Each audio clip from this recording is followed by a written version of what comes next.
Welcome back to another astronomy lecture. So I want to introduce the concept of dark matter to you, and this goes with our study of galaxies because really it was in the studying of properties of galaxies, as you'll see, that we discovered the need for this concept that we call dark matter, which, as you'll see, is still a complete mystery to us. But my job here today is to sort of convince you of what it is that we don't understand. What is the evidence that leads us to this supposition that there is such a thing? So let's start with something pretty basic here, and this will lead right into kind of the turning point where the scientific community decided that they had to take dark matter seriously.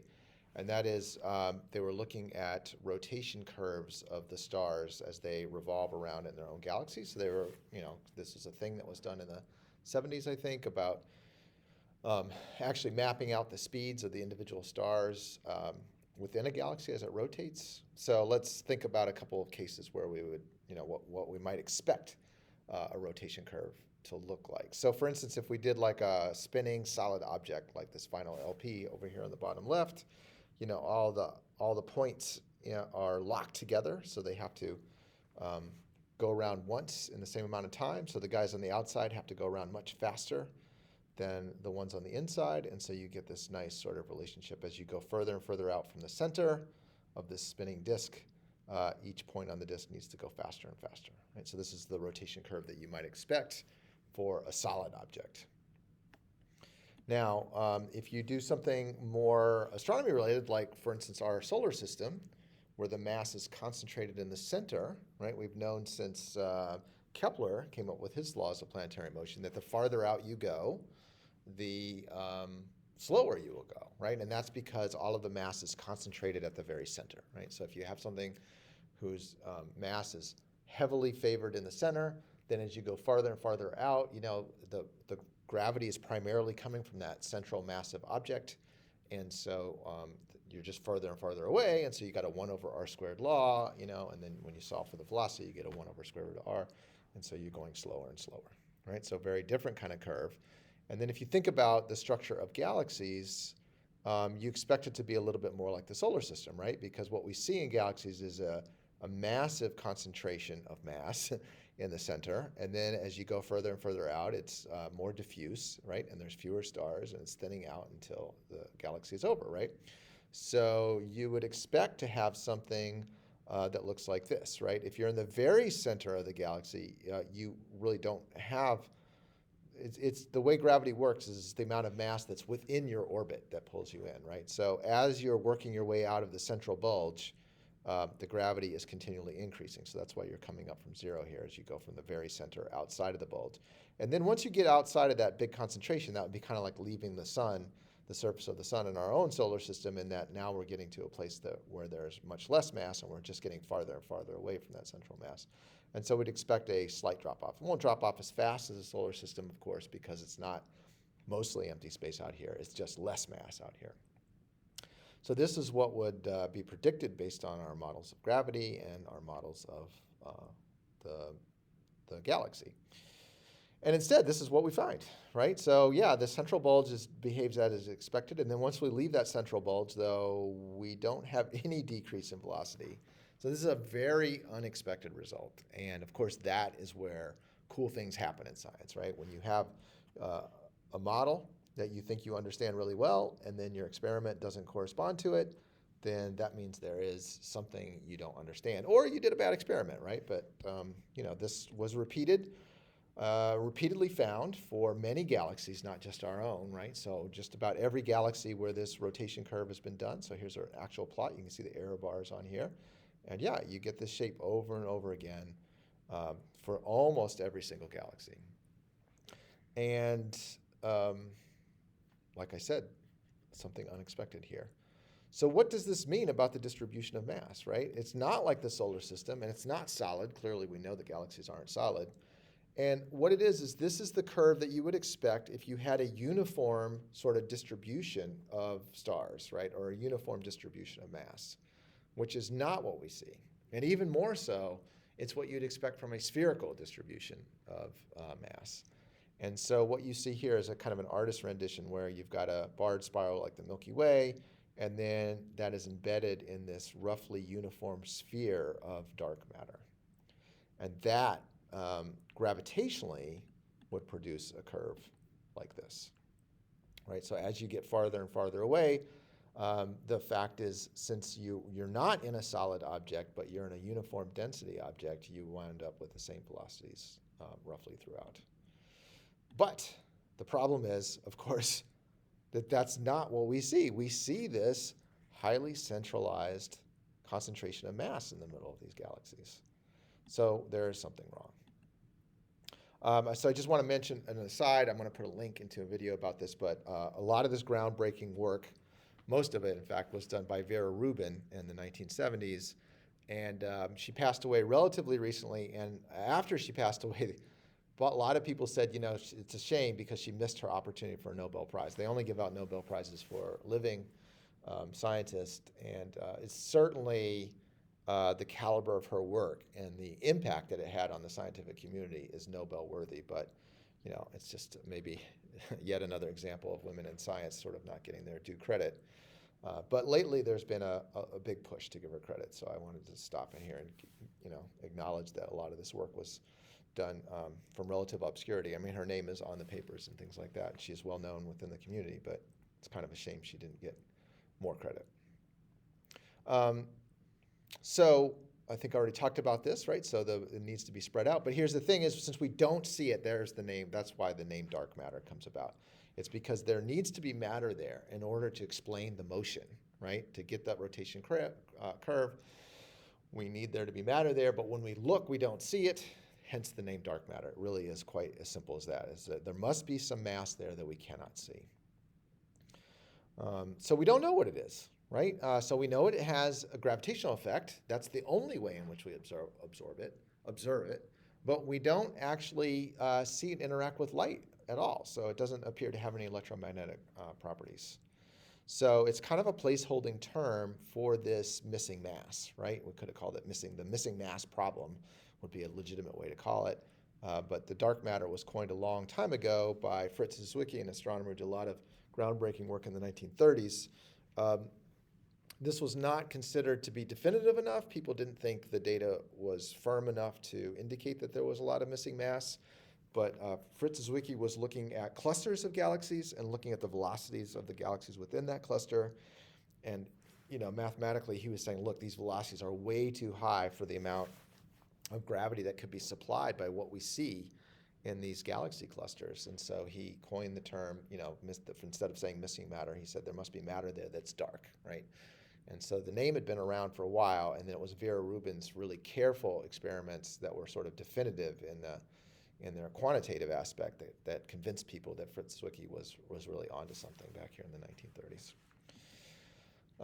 Another piece of evidence, this is the one when I was in graduate school and I went to a talk and I saw this picture and the explanation of it. It really made me realize that the people that are looking for really exotic forms of matter to explain dark matter are really on the right track, because you could say naively, you know, well, there's probably just a lot of regular matter that we just can't see, you know, like it's not glowing, you know, like black holes that don't have an accretion disk, or, you know, old stars that have died and are just, you know, like maybe some black dwarfs actually are around, you know, white dwarfs that have cooled off, or dust clouds that are just so low temperature they don't radiate, you know.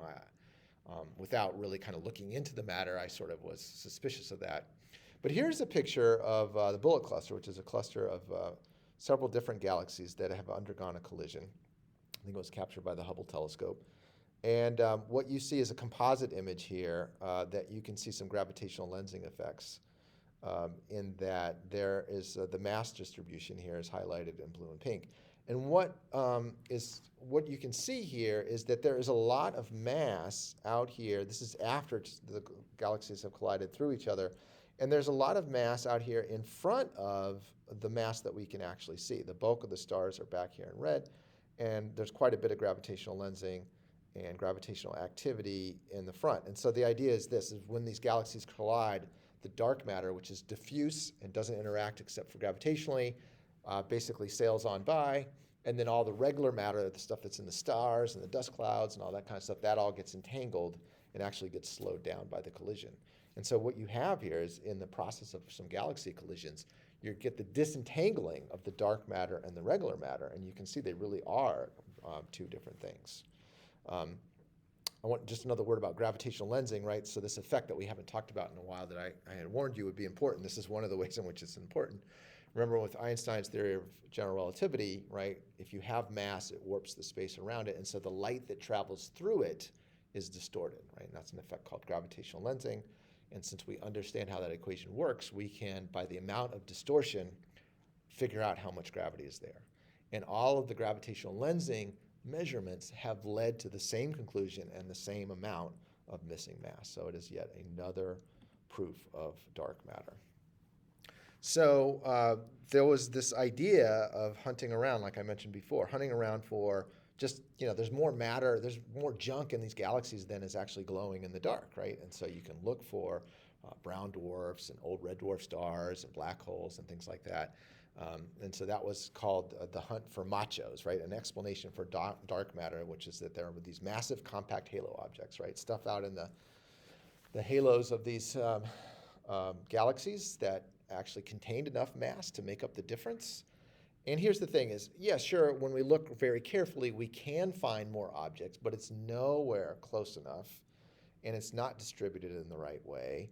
And more importantly, like we can observe those in ways other than gravitational. Like, in other words, they can absorb light. Even if they're not emitting light, they might absorb light that hits them from behind, and we can find them that way. And the matter that we need, that we see, that we call dark matter, we see it gravitationally, but it doesn't interact with light at all, and it's not distributed in that way, and it's orders and orders of magnitude larger than what we can find in the way of regular matter. So this has pretty much been ruled out. It was an active area of research in the 70s and 80s, and there's pretty much the astronomical community is convinced that we're not going to find the solution here. We're not going to find the missing matter by looking harder, right? It's not that simple.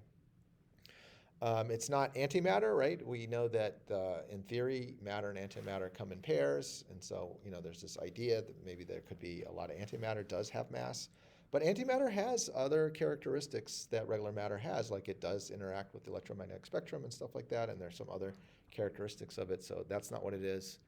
And if you did have a lot of black holes, you would be able to find them through gravitational lensing, right? Because they're extremely concentrated places of enormous mass, and so the gravitational lensing effect is pronounced, and that's not the profile that we see. As I showed you earlier, we think the dark matter is very diffuse and spread around. So what are we left with? These are the two things that people are looking at. The most popular camp, and what most of the research and work being done in, is so-called search for WIMPs, for weakly interactive massive particles. That term was coined in opposition to machos from the late, from back when I was in school. And so it's kind of fallen out of favor, because before you'd either be in the macho camp or the WIMP camp, and now that the machos have pretty much lost out, and there's no really need to call this for WIMPs. What it is people are thinking that there are more subatomic particles than we know about, right? That there's some other kind of subatomic particle that has no charge, no interaction of any kind with other objects in the universe except through gravity. The problem is the standard model doesn't include objects like that, so this would be some additional physics being needed. And plus, since they're so weakly interacting, they only interact through gravity, which is a weak force, the weakest of all the forces. These are really hard experiments to do, So it's not like because we haven't found them, they don't exist. It's more like by their very nature, they would be hard to find, right? So, but that doesn't stop people from running experiments both in the lab and in astronomy to try to find and at least categorize what type of particles these could be. This is an area of astronomy that you'll see a little bit more of in the next unit, where it's like the particle physicists, the scientists that think about what are the smallest pieces of matter, what is everything made out of, and astrophysicists, the people that worry about the physics of astronomy, they actually are converging, in two or three different areas, and this is one of them. That what constitutes dark matter is a question that is of interest not only to astronomers but also to particle physicists. The other possibility which is a little bit more of an outlier, is that maybe we just don't understand gravity as well as we do. And I showed you those curves, and we talk about gravitational lensing. Those are all predicated on our understanding of general relativity. And so maybe that's an incomplete theory, and there's some modification to that would then explain these without needing additional particles. The problem with that is that general relativity is really good. I mean, Einstein's theory of gravity has passed every single test. Every prediction it's made has come true.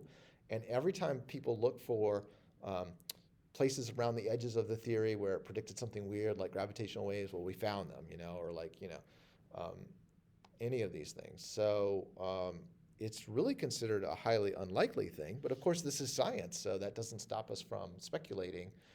And there are lots of people that have been thinking about ways you can modify our current gravitational theories to incorporate the dark matter. But none of them have been considered successful. And also, if you twist the theory too much, I mean, you still have to explain all the other things that our current theory of gravity, that is Einstein's theory of general relativity, does so well, right? So, of course, like I said, we are, the community does look at these things and think about them. But most people think that the evidence is pointing us towards the fact that there are these new particles. Okay, that is it for now. There's a lot more to talk about with dark matter, but I think that's a good enough introduction for now. All right, thanks.